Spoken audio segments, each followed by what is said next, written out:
Welcome to the Strategic Cybersecurity channel brought to you by NKFP. If you are new to this channel, thanks for joining us. We are happy to have you with us.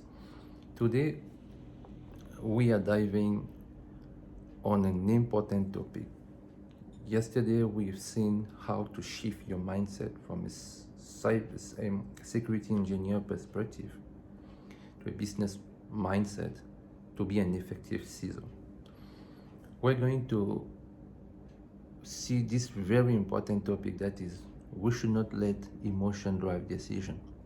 Emotion should be decision should be based on data. So we have seen a vast majority of CISO, they are going to spend millions for the cybersecurity strategy that they want to lay out. Why? Because they were scared, but not because the data support the spend that they want to do. And today we're going to discuss how to build decision on facts, not fears. So let's see the emotion-driven security script disaster, we can say. So in the past, for the first generation and the second generation of CISO, since the cybersecurity strategy was not aligned to the business goal of the company, one of the ways that was used to convince executives to accept the initiation of project was through fears. So we purchased based on fear after incidents, or we were using historical incidents to justify the cost of a new project through fear. So, or we have also media-driven security priorities, or for some people, the gut feelings over analysis, right? What was the end result at that time? We have wasted budget and poor outcomes. Why? Because it was not based on data. We should start, for example, building our data foundation for analysis. You should have essential security metrics such as, for example, the number of attempted attacks, the mean time to detect incident, the mean time to response. This is just an example. What is the cost of an incident per category, and how do you calculate the return on investment calculation, right? You should have this kind of special essential security metrics at the beginning. And you should use risk quantification.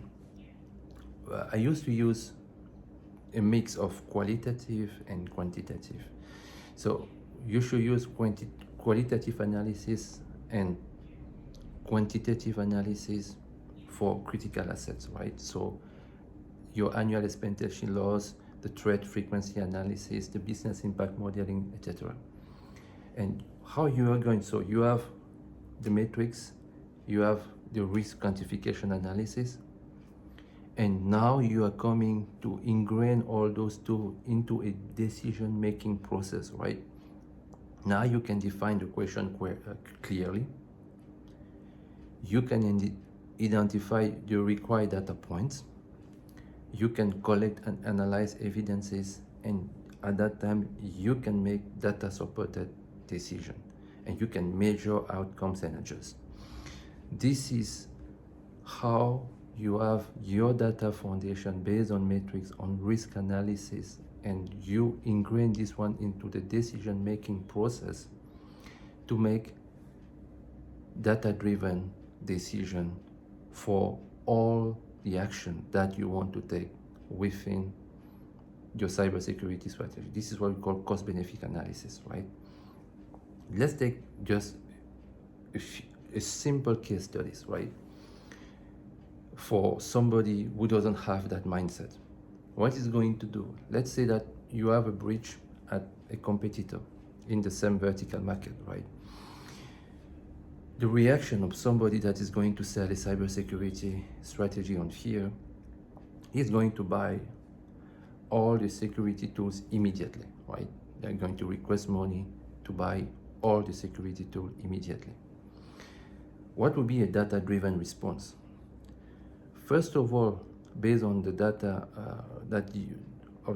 once the incident has been analyzed, you can analyze what was the attack vector. Based on the attack vectors and the vulnerability that the attack vector used and the critical access that was targeted, you can assess your current control. And you can assess your current control, you can calculate the risk exposure, and you can implement target improvement, right? You see, it's a different approach, totally different. You are not base your decision on emotion no more. And you can create at the end a dashboard where you can have real-time threat indicators, for example, incident trends and patterns, and all those business impact scores, right? So let's wrap up by saying this. Data doesn't lie, but emotion can deceive, right? So you should build your reputation on evidence, not anxiety or fears. So if you bring a cybersecurity strategy in front of executive, it should be backed by a strong data analysis so that all the decisions that you are going to make to implement that cybersecurity strategy for the organization should be based on data, not emotions. Thanks for watching.